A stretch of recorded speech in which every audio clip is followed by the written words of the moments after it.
Kayyoo kofan fiigaan kutadhu abdii jireenya addunyaa bu'aa bahii qabdi. Abjuu koon dhugoomsa kaayyoo koon milkeessa jechaan osoo hin taane gochaan mul'isa. Harri boruu miti ni darba hundinuu qormaata kana caalu dabarseera wanta danuu. Mul'anni koo fagoodha shirri nan kuffisu daandii dhugaan deema kan ifatti na baasu. Shirri heddummateef abjuu koo sakaalu mul'ata koo boruu of keessatti hin awwaalu.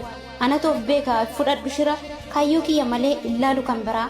Na dhagayaa fakkaattii koo siifan dhaama waan xiqqoo mul'anni keessi harka jira kan qalaqamee dhumne ejjannoof ta'insaa kan mucucaateen kufne hin sodaatin waan hunda ce'ee lagaaf bidiruu kan caarraan dhalate malee kan caarraan jiraatin jiru.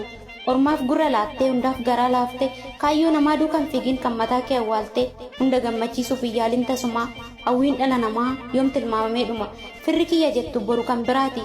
Kan namaa dagadhu kan mataa kee yaadi gaafa farkaa qabdu hundatu siin firooma gaafa farkaa dhabde sitti jijjiirama ofitti amaniin fudhatin jecha namaa namni waan jedhu nabu ati gaaris taatu homaa gaafa rakkoof iyyitu homtuu sin dhaga'u kaayyoon aarsaa qaba takkaan.